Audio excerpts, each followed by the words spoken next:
Dieu. Gloire soit rendue à Dieu. Est-ce que nous pouvons élever la voix et dire merci en glorifiant le Seigneur Jésus ce matin? À lui la gloire, l'honneur, la puissance et le règne. Béni sois-tu, notre Père. Amen. Alléluia. Au nom de Jésus, nous venons d'adorer. Nous pouvons nous rasseoir en sa présence. Waouh, waouh, waouh. Je pense qu'il n'y a pas deux pasteurs Kwame Félix. Il n'y en a pas deux. Waouh. Waouh. Nous l'avions découvert au Tchad il y a très longtemps. Et il est l'un des pasteurs qui a influencé le Tchad par ses enseignements.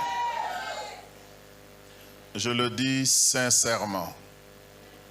Je le dis sincèrement, s'il y a un pasteur ivoirien qui a frayé le chemin, impacté les vies de loin, avant que d'autres ne suivent aujourd'hui, c'est le révérend Kwame Félix.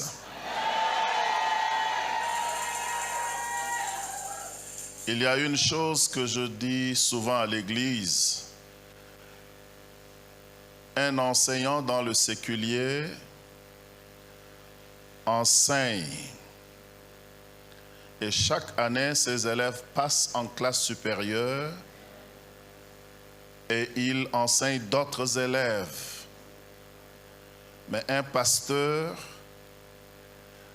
enseigne chaque année les mêmes élèves qui ont le même manuel que lui, qui ont le même Saint-Esprit, et il doit se tenir à chaque fois et faire la différence. Et ça, c'est quelque chose à apprécier dans la vie des serviteurs de Dieu. Est-ce qu'on peut encore faire un bruit joyeux pour célébrer l'homme de Dieu, le serviteur de Dieu, le révérend Kwame Félix? Il y a une chose à propos de votre pasteur. Quand tu veux l'écouter, il faut t'examiner d'abord avant. S'il y a un péché, tu te confesses avant de l'écouter. Et ça, c'est une grâce particulière. Et nous avons besoin de tels serviteurs de Dieu qui tranchent, mais pas pour détruire.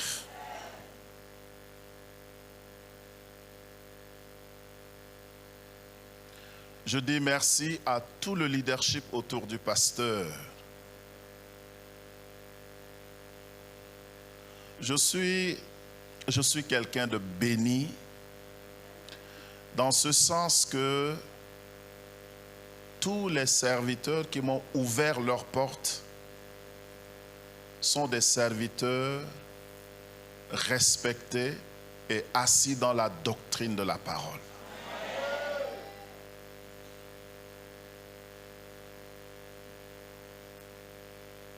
Je suis abonné sur votre page aussi et je vous suis.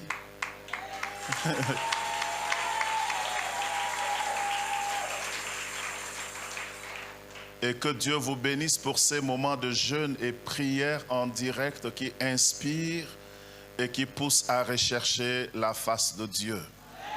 Gloire à Dieu. Nous bénissons le Seigneur pour cette ouverture. Et j'ai prié le Seigneur pour me donner une parole pour vous. Vous savez qu'on ne peut pas venir dans l'église que dirige le pasteur Kwame pour impressionner, pour prophétiser et partir. Je suis de ceux qui pensent que la Bible même est déjà la prophétie de Dieu. Je suis de ceux qui jugent les prophéties sur la base de la parole. Si ce n'est pas biblique, merci, nous ne pouvons pas l'accepter. Et ça fait partie des fondamentaux de notre ministère. Le rhéma se développe du logos. Donc il faut connaître d'abord le logos. Et c'est de là que l'inspiration ou bien les révélations viennent. Et les gens n'aiment pas le logos. Ils veulent vision, révélation. Quand le basique tu n'as pas, tu veux planer dans l'espace, comment tu vas atterrir?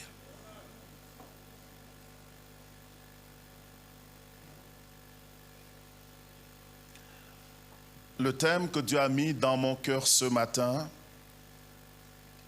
pour nous tous et pour ceux qui nous suivent, vous êtes suivis dans presque 70 pays, mais 70 pays, c'est ce que vous connaissez. Mais c'est au-delà. Parce qu'il y en a qui partagent le lien avec les autres, donc d'autres suivent en secret ou bien hors de votre vue. Et c'est une plateforme que Dieu s'est dressée lui-même. Et c'est ma responsabilité de trouver une pensée de la part de Dieu et de vous l'enseigner. Prions le Seigneur. Nous voulons te dire merci, notre Père et notre Dieu, pour ta grâce. Merci pour tes bienfaits. Nous nous confions entre tes mains pour ces instants. Parle dans nos cœurs. Ramène-nous à toi. Bâtis-nous. Aide-nous à développer une intimité avec toi. Tu sais pour qui est cette parole. Permets à ce que ceux à qui cette parole est destinée soient touchés dans leur âme et conscience. Ceux qui ne seront pas encore concernés ce matin, que ce message reste gravé dans leur cœur, afin qu'au temps de besoin, que ce message ressurgisse et les amène, Seigneur, à rester attachés à toi. Merci, notre Père et notre Dieu. Au nom de Jésus, Amen. Amen. Gloire soit rendue à Dieu. Amen. Vous savez que je suis marié, je ne peux plus me présenter ici. Je suis marié, Dieu m'a donné une charmante épouse. Après cette maternité, elle reste jolie. Je crois qu'un jour, j'aurai l'opportunité de venir avec elle. Mais mon souhait le plus ardent, c'est de voir votre pasteur dans notre communauté. Nous ne pouvons pas préparer cela à la légère, mais c'est un souhait et nous pensons qu'un jour, notre communauté va inviter spécifiquement votre pasteur pour aller travailler dans l'église, enseigner, prier pour l'église, bénir l'église, parce que nous avons besoin de son message. Le thème de ce matin est « Tu me manques, tu me manques, tu me manques ». Le Seigneur dit à une personne ce matin « Tu me manques ».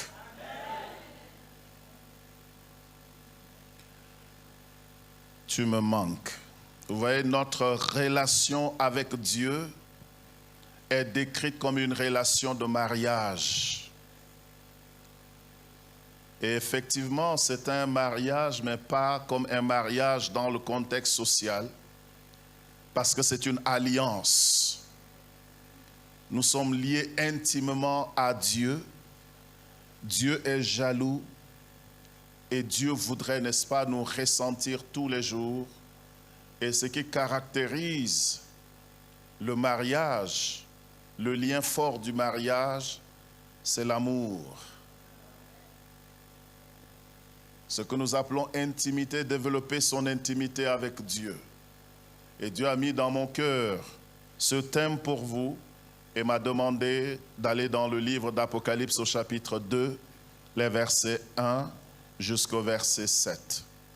Apocalypse 2, 1 à 7. Merci pour l'honneur que vous faites à la parole de Dieu. Nous allons prononcer la lecture. Si vous êtes dans la version 8 secondes, alors nous pouvons lire ensemble. Ceux qui ont le micro aussi peuvent lire avec moi. Donc allons-y, 1, 2 et 3. Écrit à l'ange de l'église d'Éphèse, voici ce que dit celui qui tient les 7 étoiles dans sa main droite, celui qui marche au milieu des 7 chandeliers d'or. Je connais tes œuvres, ton travail et ta persévérance. Wow. Je sais que tu ne peux supporter les méchants et que tu as éprouvé ceux qui se disent apôtres et qui ne le sont pas, et que tu les as trouvés menteurs. Wow. Que tu as de la persévérance, que tu as souffert à cause de mon nom et que tu ne t'es point lassé. Mais ce que j'ai contre toi, c'est que tu as abandonné ton premier amour. Souviens-toi donc d'où tu es tombé. Répands-toi et pratique tes premières œuvres. Sinon, je viendrai à toi et j'ôterai ton chandelier de sa place, à moins que tu ne te répandes. Tu as pourtant ceci, que tu hais les œuvres des Nicolaïtes, œuvres que je hais aussi. Que celui qui a des oreilles entende ce que dit l'Esprit aux églises. Gloire à Dieu. C'est terminé? À celui qui vaincra, je donnerai à manger de l'arbre de vie qui est dans le paradis de Dieu. Gloire soit rendue à Dieu. Que Dieu bénisse sa parole au nom de Jésus.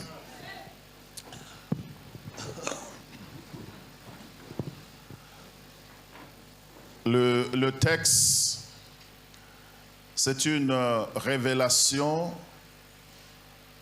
que Dieu a donnée à l'apôtre Jean sur l'île de Patmos, l'île des condamnés à mort. C'était une prison des personnes condamnées à mort. L'apôtre Jean, pour des raisons de sa foi en Christ, va être déporté sur cette île pour y passer le restant de sa vie. Et curieusement, c'est pendant cette période de souffrance, d'isolement, que Dieu va l'élever en esprit et Dieu va lui donner la révélation des choses qui concernent les temps à venir. Révélation signifie simplement ôter la couverture. Il y a des trésors que Dieu a cachés, des trésors spirituels, le déroulement de l'histoire de l'humanité que nos yeux ne pouvaient pas voir. Mais Dieu a ôté simplement la couverture, le couvercle, et Jean a pu voir ce qui devrait arriver. Avant d'aller, n'est-ce pas, dans des choses plus profondes et qui concernent les temps de la fin, Dieu a pris le soin de révéler à son serviteur ce qui se passait dans un certain nombre d'églises en son temps. Vous savez qu'en son temps, entre l'an 90 et l'an 110 de notre ère, l'Église s'est développée. Le réveil qui a eu lieu, l'explosion de l'Évangile, la démonstration de la puissance de l'Esprit Saint par les apôtres a fait de sorte que l'Église s'est accrue et a atteint une certaine dimension. Et pendant que les églises se développaient, il y avait des défauts dans certaines églises influentes. Et Dieu, par son serviteur, va demander que des révélations soient écrites, des messages spécifiques soient envoyés à ces églises-là. Souvent, ça commence par écrit à l'ange de. Écrit à l'ange. L'ange, dans ce texte, signifie écrit au messager de telle église, écrit au pasteur de telle église. Vu que c'est un message adressé à l'église, adresse-le au messager et le messager transmettrait. C'est pour ça, n'est-ce pas, qu'au verset 7, la Bible dit que celui qui a des oreilles comprenne ce que Dieu dit aux églises. En même temps, c'est un message adressé à l'église, mais ce n'est pas l'église de manière, n'est-ce pas, globale, de manière non distinguée.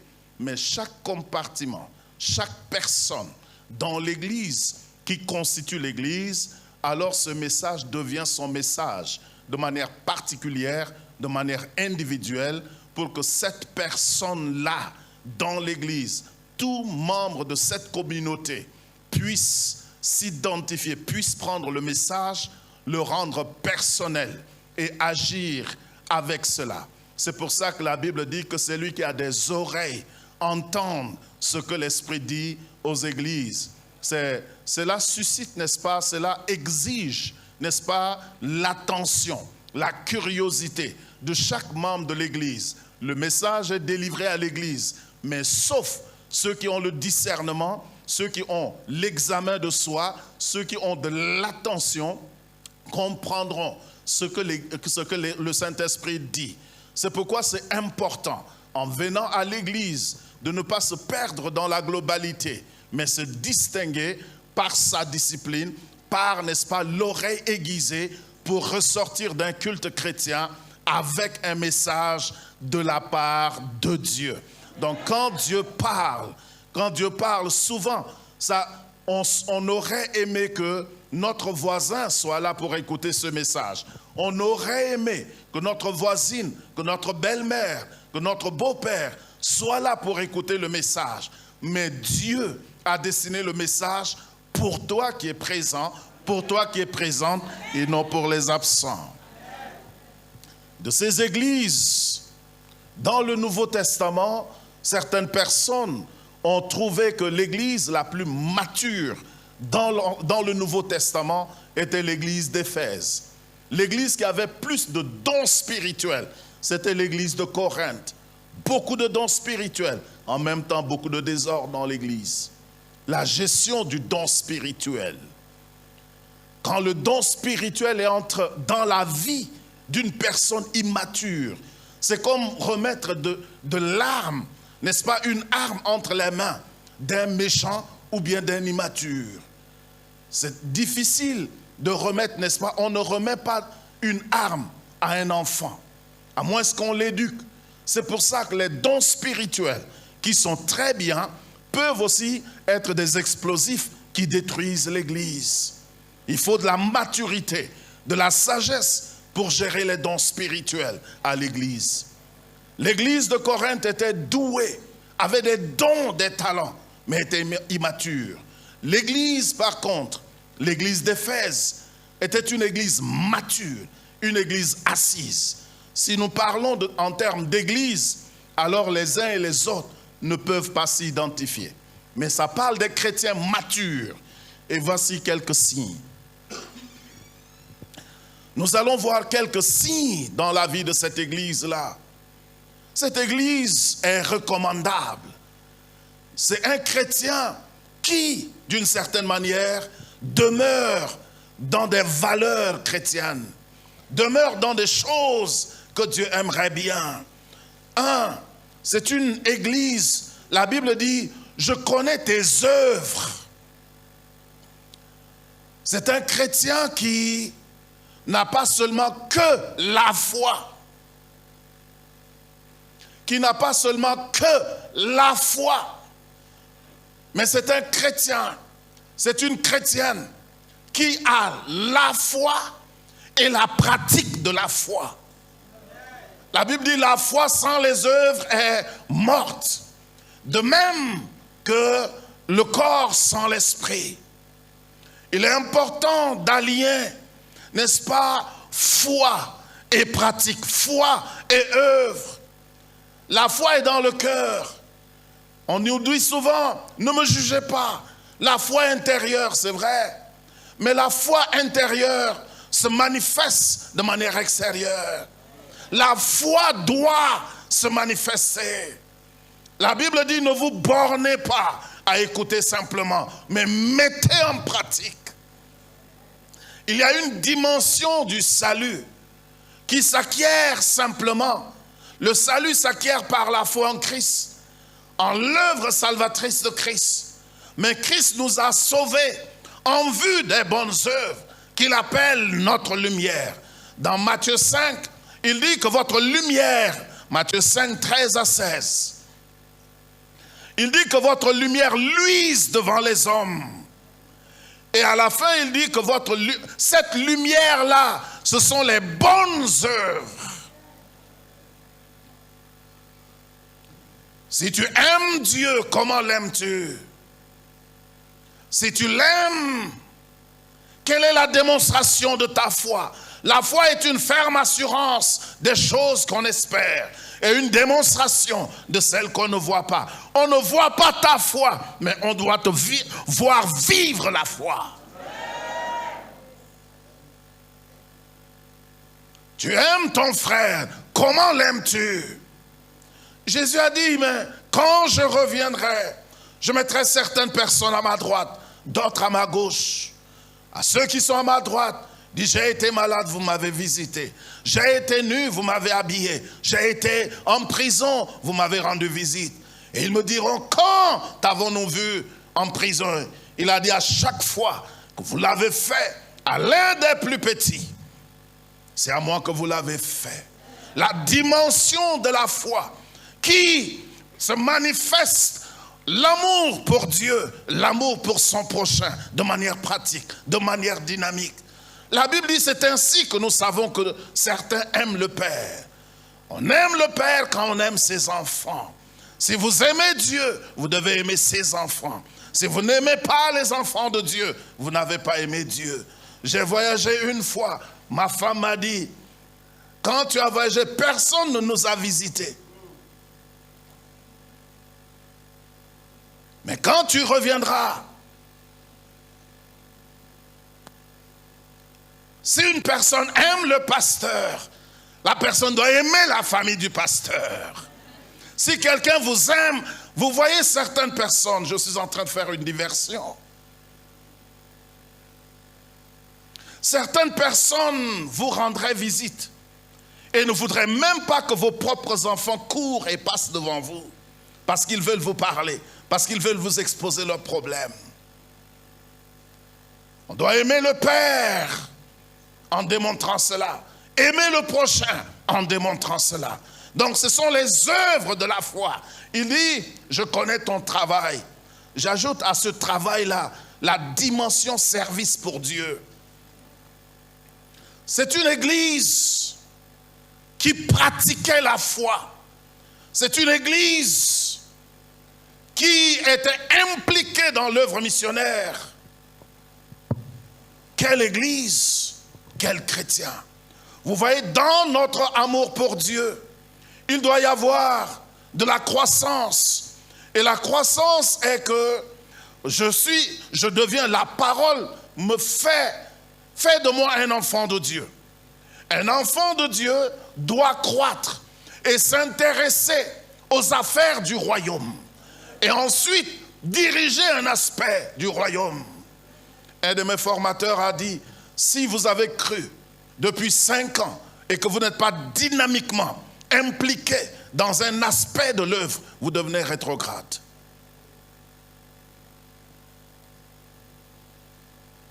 Être rétrograde, ce n'est pas nécessairement ne pas venir à l'église. Ce n'est pas nécessairement péché. Et dans le texte, nous sommes en train de voir une église qui fait toutes ces choses et qui est pourtant rétrograde. En 3, c'est une église persévérante. Un chrétien persévérant. Une chrétienne persévérante. L'église d'Éphèse. Qu'est-ce que la persévérance?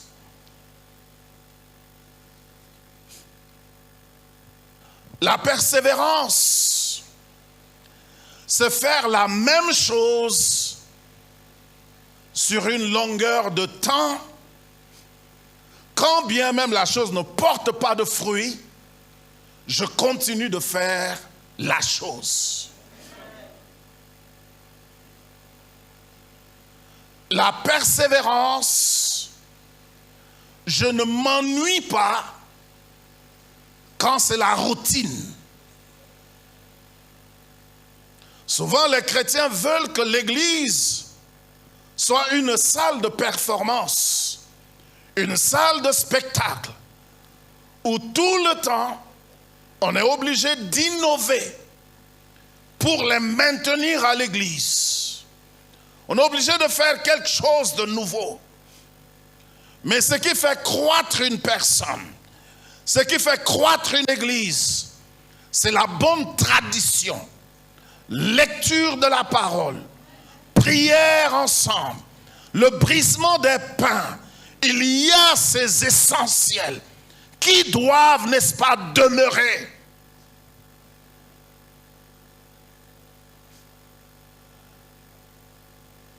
La croissance spirituelle n'est pas assurée par la variation du message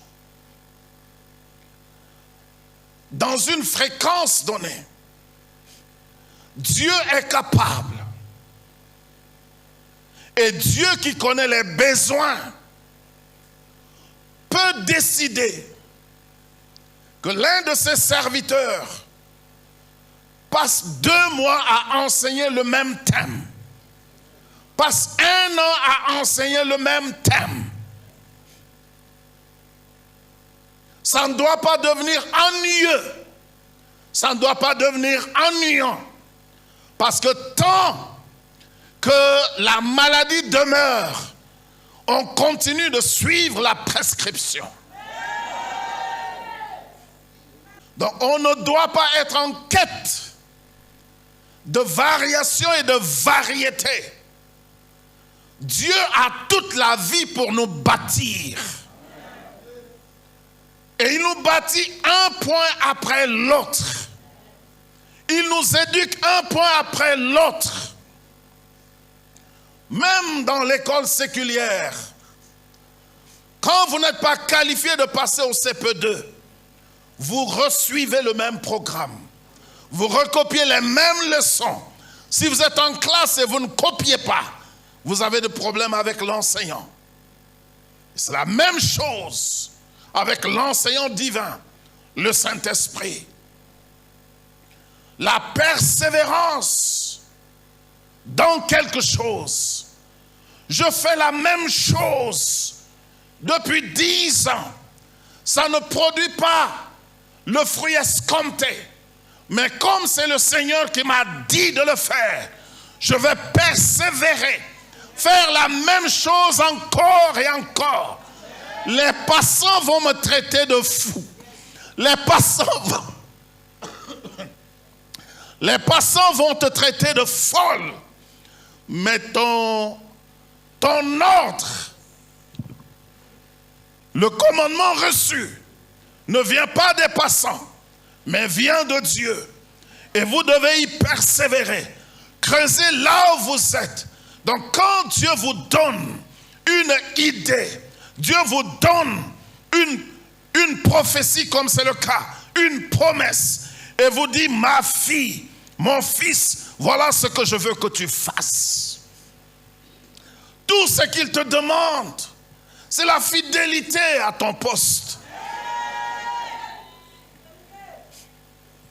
Ainsi, dans une congrégation chrétienne, dans une communauté, si Dieu vous a placé quelque part, Dieu veut que vous y persévériez. Si Dieu veut vous sortir de là, lui-même vous sortira de là. Mais ce qui est requis de l'élève, ce qui est requis du disciple, c'est de demeurer, c'est d'être persévérant. L'église d'Éphèse était une église persévérante.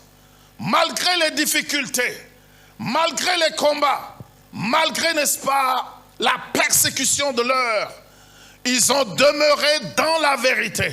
Ils ont persévéré dans ce qui est fondamental.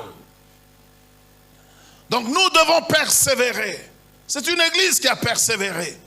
Vous verrez si vous posez la question à votre pasteur. Beaucoup ont commencé avec lui, mais combien persévèrent aujourd'hui? Vous-même, beaucoup sont arrivés à l'église. Combien persévèrent aujourd'hui? La Bible parle de la persévérance des saints. La persévérance. Si vous n'avez pas la persévérance, vous ne pouvez rien hériter de la part de Dieu. Et l'église, là, est une église persévérante. En 4, c'est une église allergique aux imposteurs. Une église allergique aux imposteurs. La Bible dit, tu as éprouvé ceux qui se disaient apôtres et qui ne le sont pas. Dieu est en train de féliciter tous ceux qui ne se laissent pas aller au titre. J'ai été invité dans un pays et sur les posters, c'est écrit pasteur. Ceux qui m'ont invité m'ont supplié de remplacer pasteur par apôtre ou par prophète. Je dis non, je suis pasteur, c'est ce que je suis. Ils ont dit du moins est-ce qu'on écrive révérend. J'ai dit écrivez pasteur. Vous avez besoin de moi, je suis pasteur. Vous êtes venu m'inviter comme pasteur. Vous voulez changer. Il dit dans mon pays, si on écrit seulement pasteur, cela n'attire pas. Les gens ne vont pas venir. Si on écrit apôtre, prophète ou bien révérend, cela va attirer les gens. Ils sont allés presque convaincre certaines personnes dans le conseil. Et j'ai dit au conseil, je dis si j'accepte aujourd'hui, j'accepterai demain. Et ce sont des choses contre mes valeurs. Je suis pasteur, je demeure pasteur.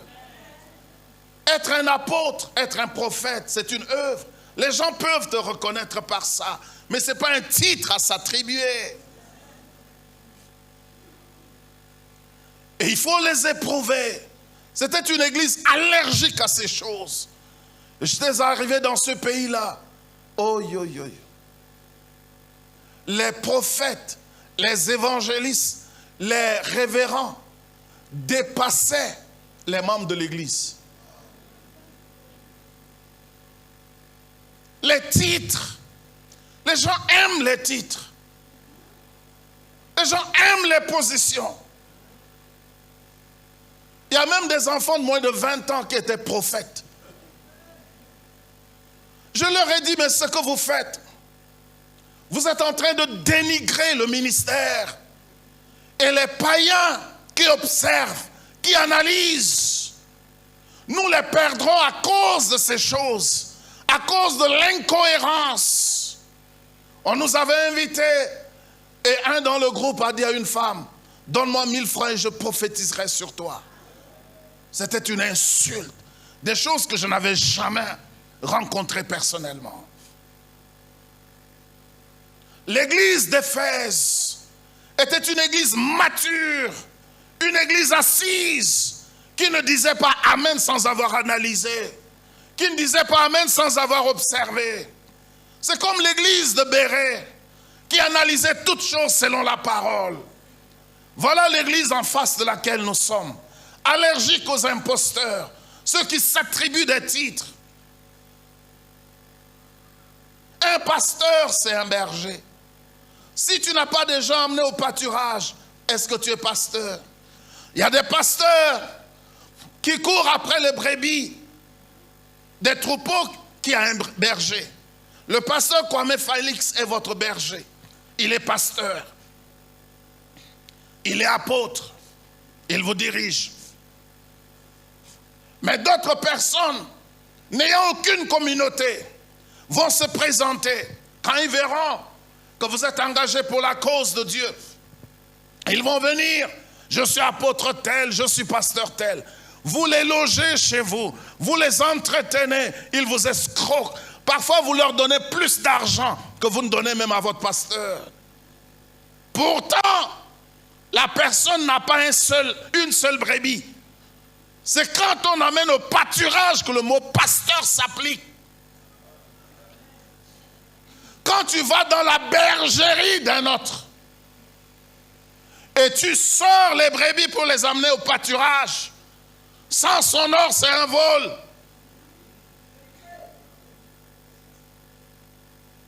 Nous devons mettre un terme à ces choses qui encouragent les paresseux, qui encouragent les imposteurs, qui encouragent ceux qui ne sont pas appelés, mais qui s'appellent pour les offrandes et pour les avantages.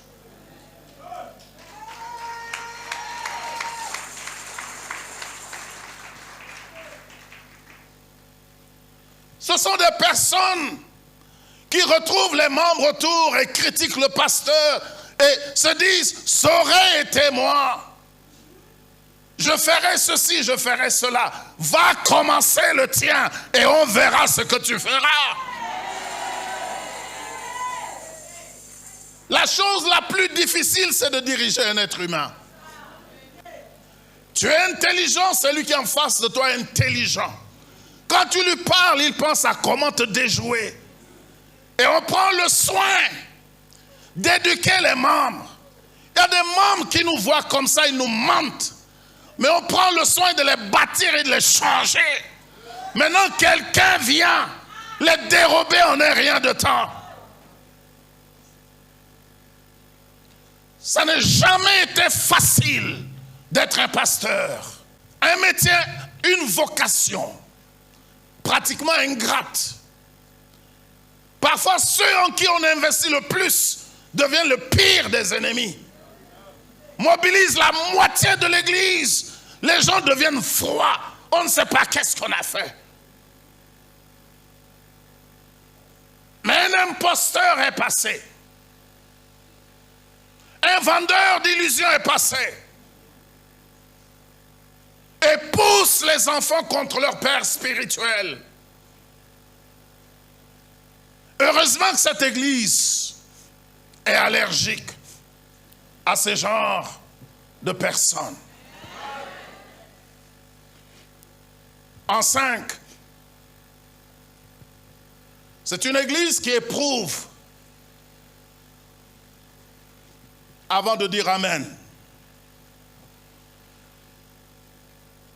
La Bible dit, bien-aimés, ne prêtez pas foi à tout esprit, mais éprouvez-les s'ils viennent de Dieu. Éprouvez-les s'ils confessent Jésus comme le Fils de Dieu. Mort, ressuscité le 3e jour, monté au ciel, reviendra pour nous prendre et juger le monde.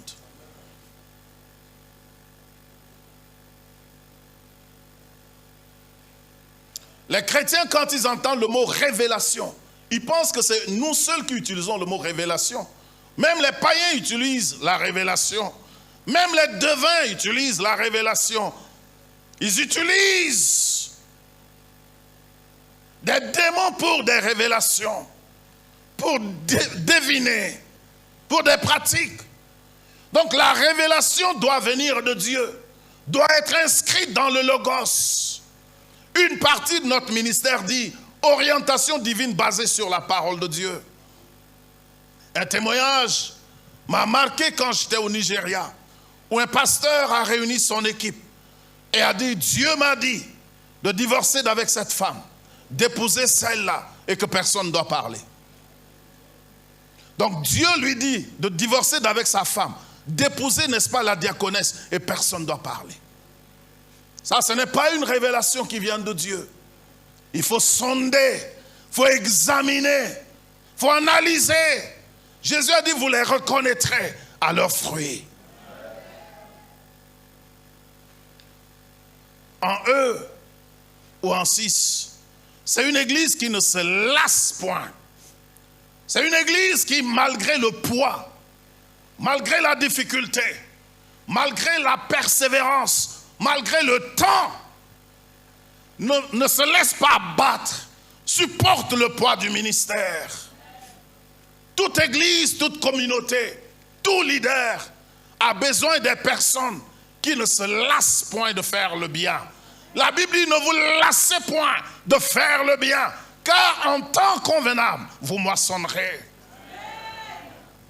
Il y a des personnes qui se lassent. Si le pasteur passe par des moments difficiles, chaque serviteur de Dieu passe par des moments d'attaque, des moments de combat. Mais il y en a qui se laissent abattre parce que leur pasteur passe par des difficultés. Il y en a qui doutent même, remettent en cause la crédibilité de leur pasteur. Est-ce qu'il est vraiment un homme de Dieu? S'il est vraiment un homme de Dieu, est-ce qu'il doit souffrir comme il est en train de souffrir? Est-ce que ça doit se passer comme ça? Pourquoi ça n'avance pas? Pourquoi les gens, quand on te critique, quand on veut t'abattre, ce sont des hommes et des femmes qui ne se lassent point, qui sont comme Hur et Aaron, qui te soutiennent. Quand tu les regardes, tu dis, je ne peux pas me décourager. À cause de telle personne, à cause de telle autre, je dois tenir. Et l'Église a besoin de ces gens. Des personnes qui se disent, notre pasteur, nous savons que le diable veut nous abattre.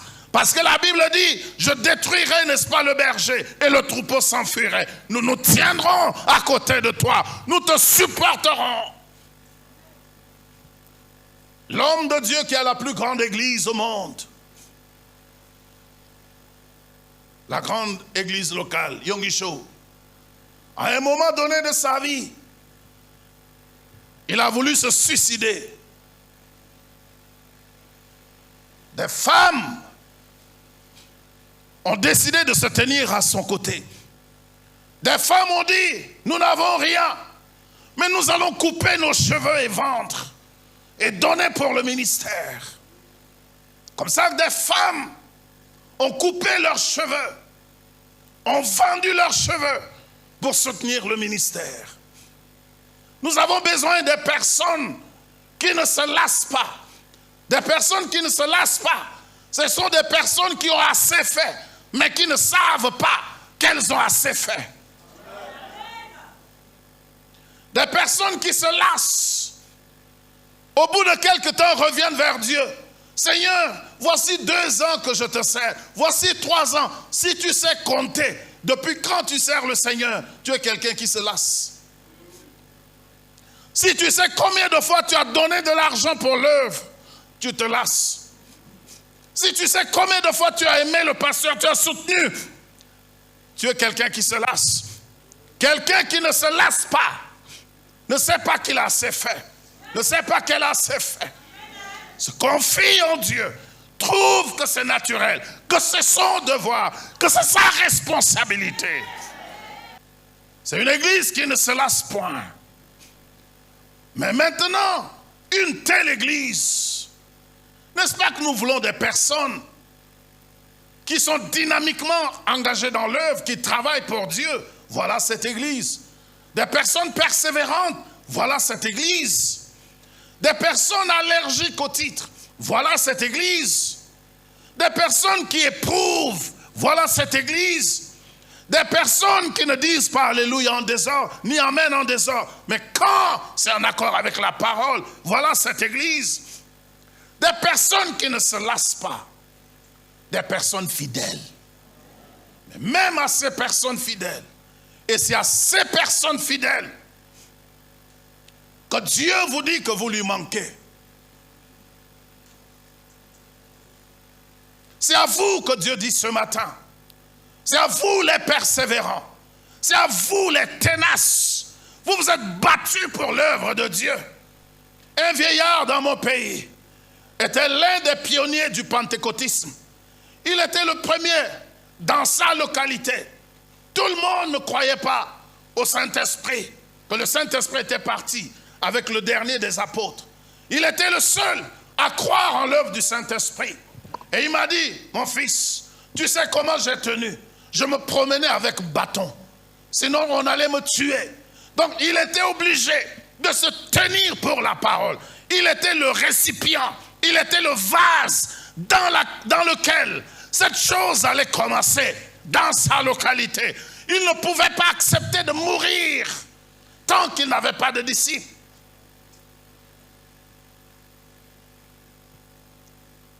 Et c'est un peu comme cette église.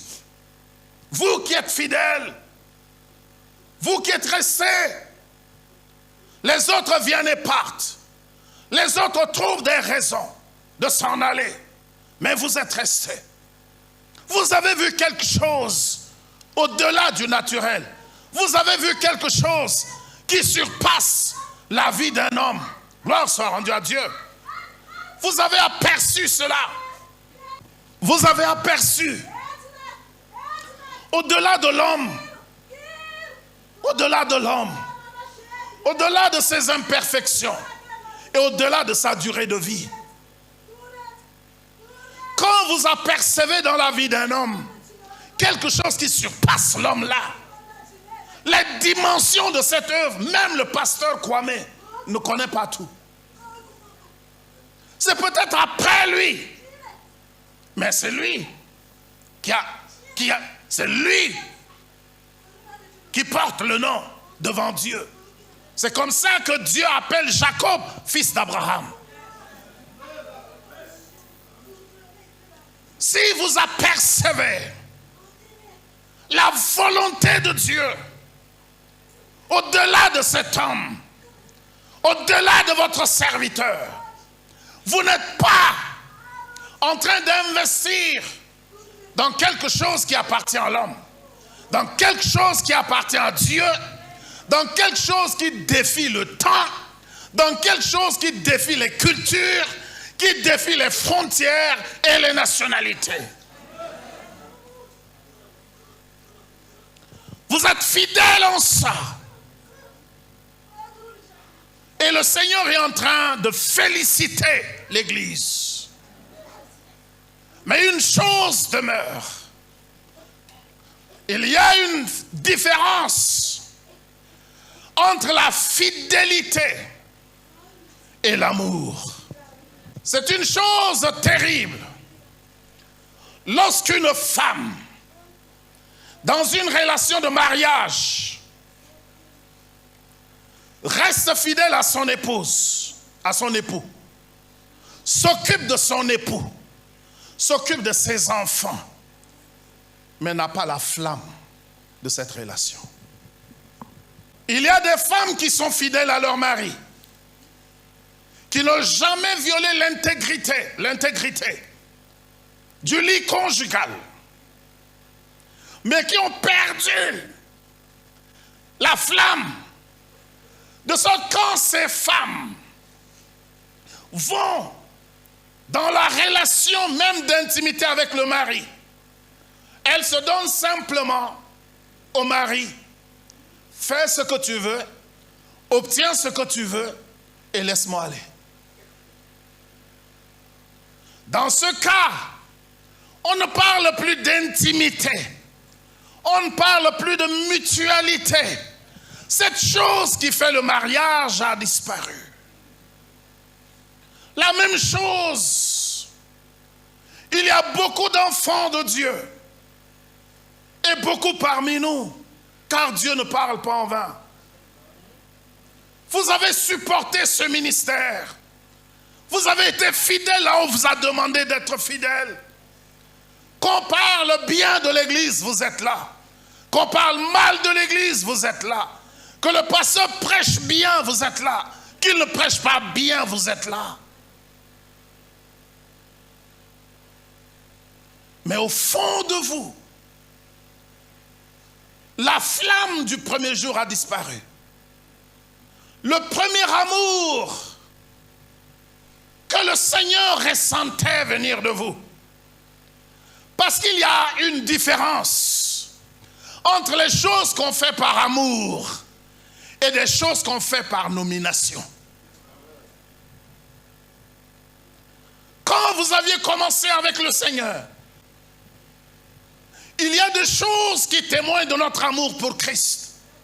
Avant que nous ne soyons nommés, avant que nous ne soyons connus à l'église, avant que les gens ne remarquent notre présence dans la communauté, quand nous avons découvert le Seigneur, il est si bon, si agréable, comme une jeune fiancée qui aime parler, n'est-ce pas, de son homme, de sa découverte, de sa relation avec cet homme. Vous voyez, quand vous êtes amoureux, fille ou garçon, quand les gens causent, parfois vous cassez l'ambiance. Tant que le nom de votre fiancé ne vient pas dedans, vous n'êtes pas satisfait. Vous pouvez de temps en temps. C'est ça la même chose. Quand un chrétien a la flamme pour Christ, il dit alléluia parfois à contre-temps, et il dit gloire à Dieu à contre-temps. Il dit, est-ce que vous savez ce que le Seigneur a fait? L'amour c'est récent, la flamme, le zèle, la passion est là.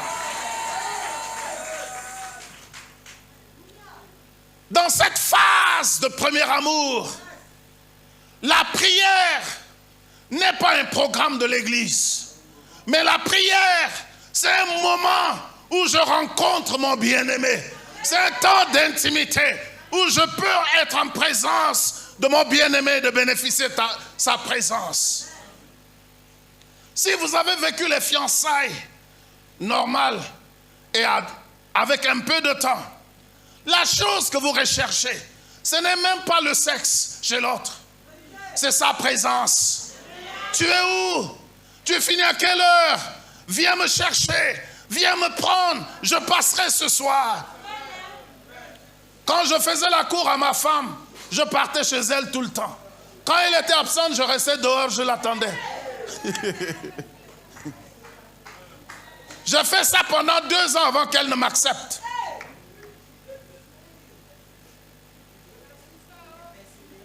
Persévérance. Quand tu persévères, tu hérites des bonnes choses.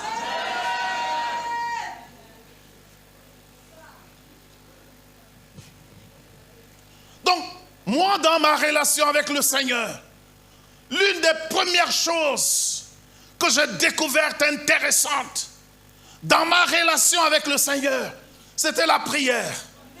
Je priais le matin à l'église. Je faisais le tour à l'église avant d'aller au lycée. De retour, je passais à l'église. Par jour, le minimum de passage à l'église, c'était 2 fois. Et je dormais au moins 3 fois dans la semaine à l'église. J'aimais la présence de Dieu. J'aimais boire de sa présence. J'aimais ressentir la puissance du Saint-Esprit. Ressentir une sorte d'éternité en sa présence. Il y a quelque chose qu'on ne peut pas expliquer en sa présence. Ensuite, je voyais comment Dieu était si puissant, si grand. Je désirais même devenir un prédicateur qui prêchait même dans l'espace N'Djamena pour que les gens m'écoutent parler de ce Sauveur. Je vous dis vrai, pasteur, j'avais une foi, je voulais. Une fois, je marchais, j'étais tellement en communion avec Dieu. Je faisais ça. Les enfants qui jouaient se sont mis à courir. Ils ont fui. Ils ont pensé que c'était un fou. Mais quand je suis devenu pasteur, au début encore ça va, ça allait. Mais avec le temps, je me suis souvenu d'une des paroles qu'une de mes mamans, la doyenne de l'école missionnaire où j'ai étudié, quand j'étais rentré, j'ai commencé l'église. Quand l'église a dépassé les 150 personnes, elle m'a envoyé un message. Elle m'a dit, fais attention mon fils. Il ne faut pas que le travail de Dieu vole ta communion avec Dieu. Alors, devenu chrétien, devenu pasteur, l'église grandissait de 150 à 300, 300 à 500, et puis ensuite. Alors, pasteur, je commençais par prier pour avoir des révélations. La plupart du temps, je priais pour avoir des révélations. Je priais pour avoir des thèmes. Je priais pour être loin. Je priais pour cela. Mais je ne priais pas pour rechercher l'intimité de mon Seigneur, l'intimité de mon Dieu. Jusqu'à ce que Dieu me dise, souviens-toi de ton amour. Tu as perdu ton premier amour. Quand tu viens à moi, j'ai l'impression que tu viens chez un marabout pour obtenir ce que tu dois obtenir, pour obtenir la révélation qu'il faut, pour obtenir le thème qu'il faut. C'est comme si je ne suis pas important à tes yeux. Et vous voyez comment Dieu m'a dit ça. Une vieille femme autour de l'église. J'avais l'habitude de socialiser, de saluer. Et je venais à l'église ce jour-là. La vieille maman dit, mon fils, repars à tes traces d'avant. Tu n'es pas comme avant. Tu n'aimes pas comme avant. Une femme qui n'est pas membre de l'église. Je ne sais même pas si elle va à l'église. Mais je la saluais de temps en temps. J'étais entré dans l'église, j'étais resté. Et le texte d'Apocalypse est venu à mon esprit. Oh, je suis devenu un professionnel de la religion. Oh yo yo, Seigneur. Oh. Donc je cherchais à être loin. Je cherchais à avoir des révélations. Mais toi et moi, tu m'as perdu à longtemps. Donc tu voulais ma présence. je te manquais. Et c'est la même chose dans la vie de plusieurs personnes. Des choses qu'on faisait avant le titre. Des choses, vous voyez certaines personnes, pasteurs, avant le titre, leur argent était leur acte d'amour pour Dieu. Donner à Dieu à partir de l'amour. Ils donnent pour l'œuvre. Mais quand le titre vient, quand l'influence vient dans la communauté, cet amour s'en va. Et on fait des choses pour la communauté, en vue d'être vu par la communauté. Mais le premier amour.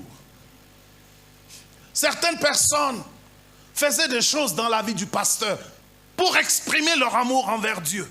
Mais quand ces personnes sont devenues collaborateurs du pasteur, rares sont les collaborateurs du pasteur qui continuent de faire leur premier amour, leur premier soutien. Je suis l'un des pasteurs les plus bénis où mes collaborateurs peuvent encore investir tous les mois ou bien de temps en temps. Il y en a qui ont commencé par investir dans ma vie quand ils n'étaient pas mes collaborateurs. Quand ils sont devenus mes collaborateurs, continuent d'investir.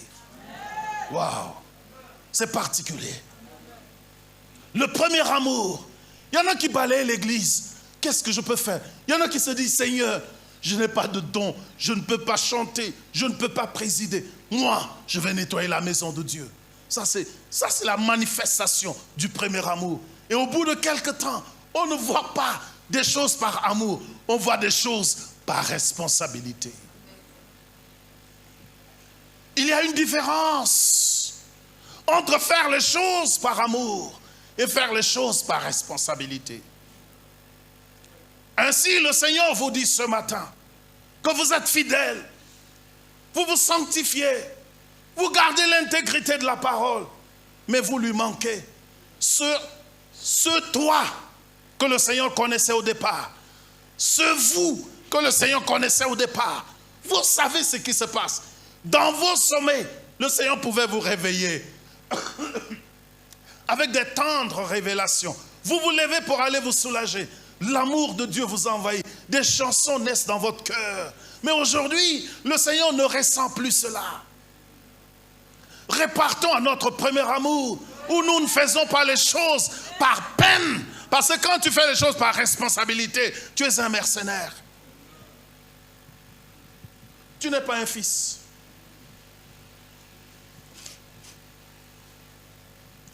Le mercenaire, tant que les choses sont faites, son salaire passe.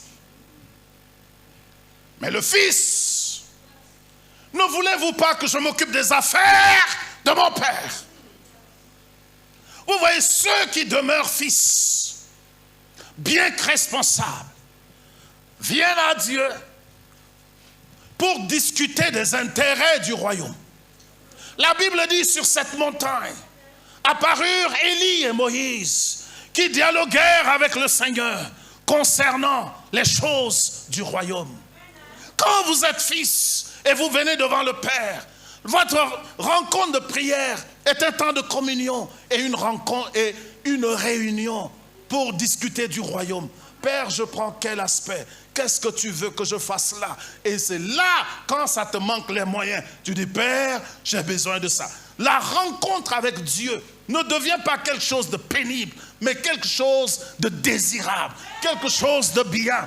On ne t'encourage plus pour aller à l'église. On ne t'encourage plus pour aller à la prière. On ne t'encourage plus pour venir aux études bibliques. Beaucoup sont fidèles, mais leur flamme, leur amour pour Dieu a pris un coup. Et parfois, ça a aussi pris un coup à cause des attaques dans l'église. Ouais, la pire des choses, c'est d'abandonner son mari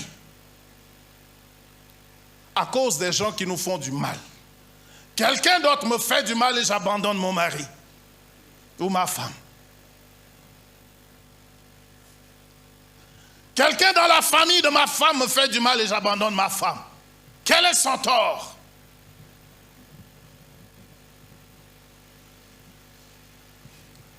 L'amour est aussi fort que la mort. Quand bien même dans la maison de Dieu, on t'a attaqué. As-tu vu Dieu t'attaquer?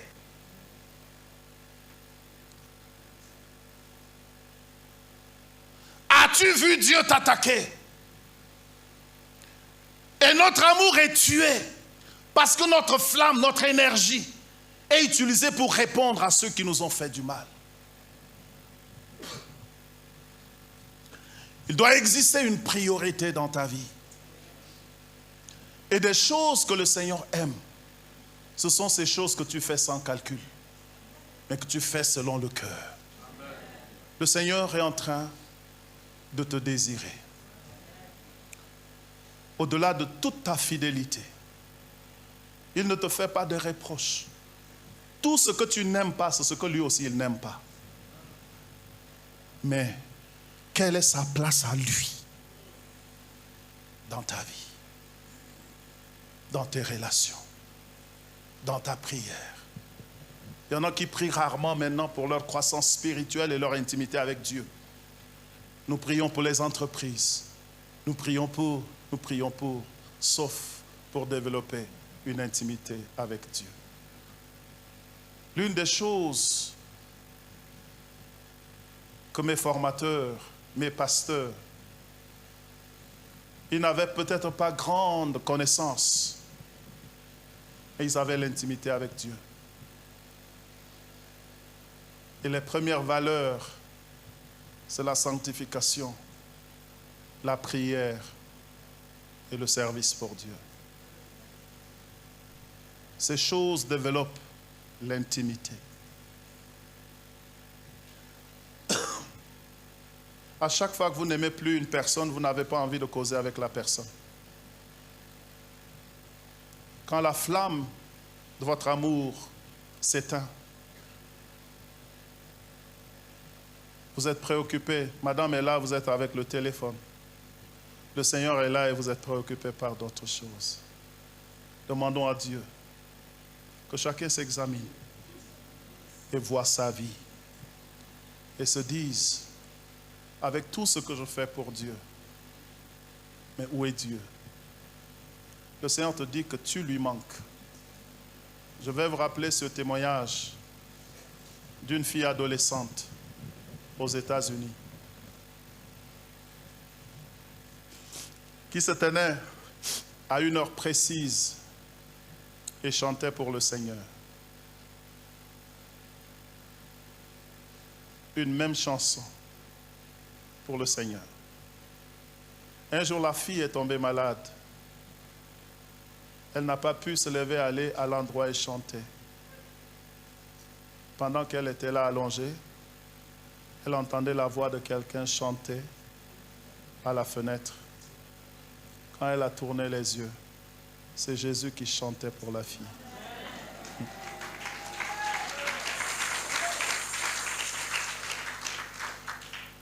Un autre homme s'appelait Jean. Il ne savait pas trop ce qu'il fallait dire à Jésus. Mais tous les matins, il se tenait et dit, « Bonjour Jésus, c'est Jean. » Et il partait. « Bonjour Jésus, c'est Jean. » Et un jour, lui aussi, il ne pouvait pas se tenir debout. Sur son lit de malade, d'où il va d'ailleurs mourir plus tard. À l'heure, Jésus va dire, « Salut Jean, c'est Jésus. » Ces choses ont galvanisé notre quête de la présence de Dieu. Sa présence apporte une assurance et une confiance que le matériel ne peut pas apporter, que les humains ne peuvent pas apporter. J'ai prêché l'évangile dans des villages, mais rien que sa présence protégeait des attaques des sorciers. Un jour, je suis allé dans un village. Je me suis levé pour prêcher et un caméraman est tombé en criant. Mes collaborateurs sont allés et tout, c'était en plein air. Il dit, mais c'est cette femme qui m'a frappé. Il dit, quelle femme? Il dit, mais c'est cette femme qui va avec le bâton. Personne ne voyait la femme, c'est lui qui voyait. Pendant que je prêchais, Le protocole qui était derrière moi faisait ça. Il faisait ça. Il faisait ça. Je lui dis, mais pourquoi tu fais ça? Il dit, mais il y a des flèches qui arrivent. J'esquive des flèches. Il fait ça, il fait ça. Je dis, va t'asseoir. Ça distrait les gens. La présence de Dieu est un bouclier.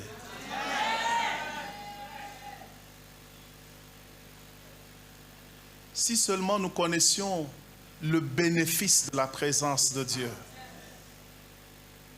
C'est pour ça que les sorciers, les magiciens, les occultes veulent nous chasser de la présence de Dieu. Parce qu'il y a quelque chose de si particulier.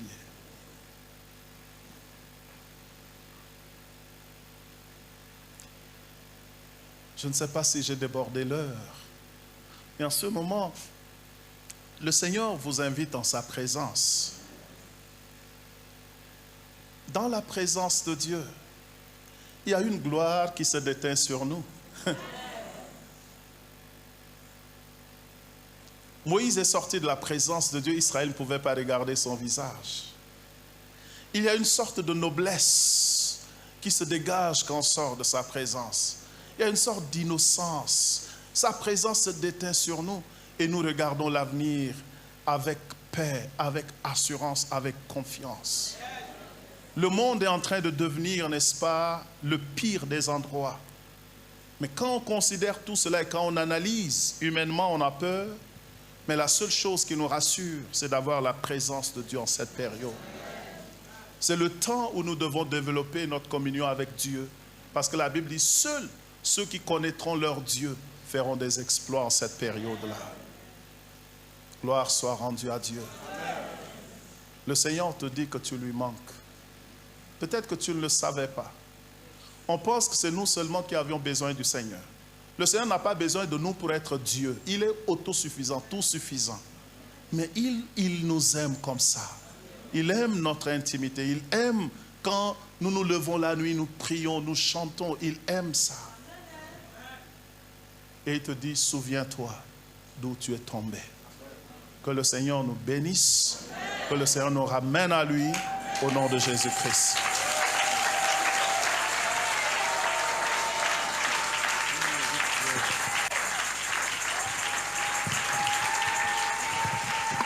Je voudrais que nous puissions, si le pasteur le permet,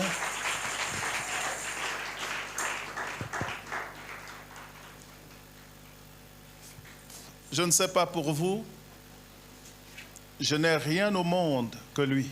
Je vous dis la vérité, ce n'est pas pour vous flatter.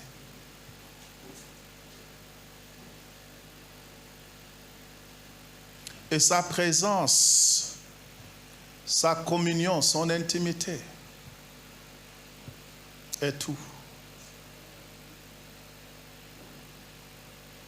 Je vais inviter un chantre, les chantres, conduisez ce moment pour que le peuple de Dieu s'approuve de la présence de Dieu. Qu'on dise au Seigneur, tu nous manques aussi.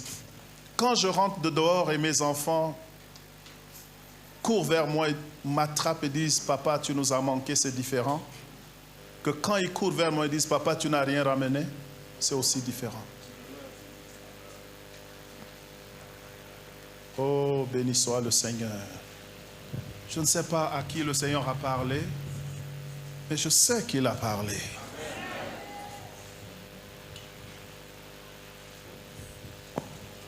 Dis-lui merci déjà. Les chantres, vous avez l'onction pour nous conduire en présence de Dieu. Alléluia. Recherchons, revenons vers le Seigneur ce matin. Alléluia.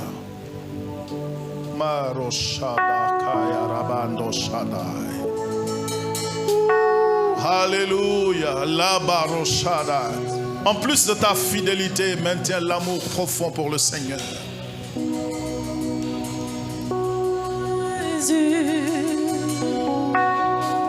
Je viens, Jésus, je viens au pied de la croix. Seigneur,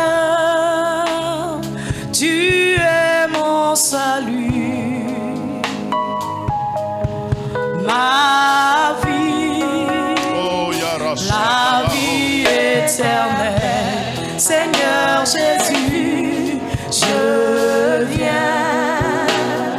La vie éternelle, Seigneur Jésus, je viens. Chantons Jésus, Jésus, je viens.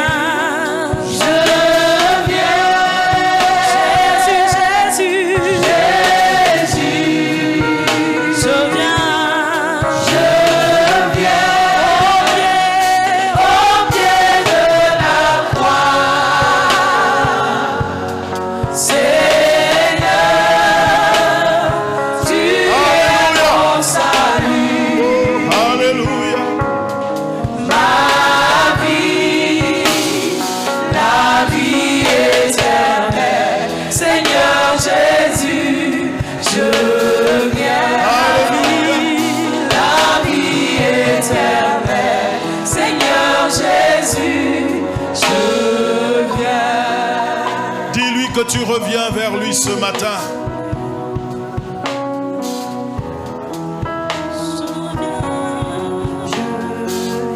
Ces choses que tu faisais innocemment, la prière et l'adoration, la méditation de la parole, non pour impressionner, mais pour être en communion avec le Père.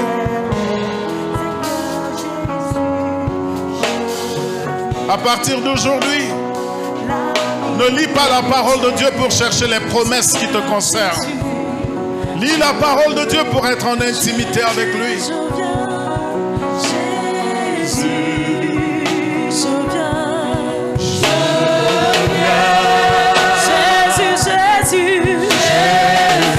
Alléluia, sa présence est là.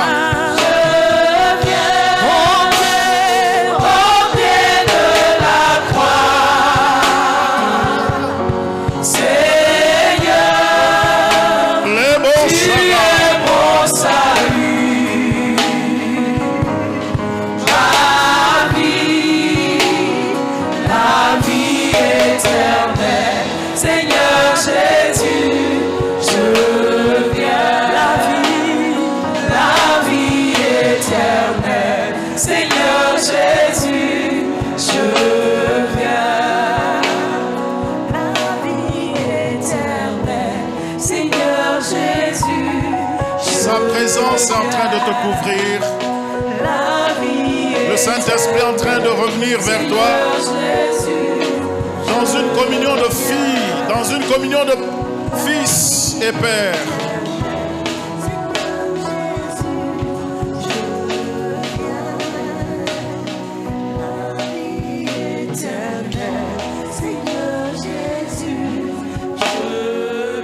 Prie le Seigneur, si tu perds tout, ne perds pas la communion avec lui.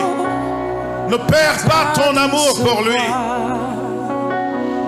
Jésus, je viens. Demande la présence du Saint-Esprit à nouveau.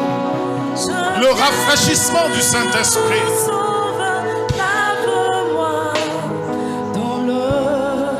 Le rafraîchissement. J'entends ta douce voix. Jésus, oh, alléluia. Jésus, je viens à toi, je viens, ensemble lave-moi dans le sang de la croix. Jésus, roi des rois, Jésus, roi des rois, qui mourut pour moi.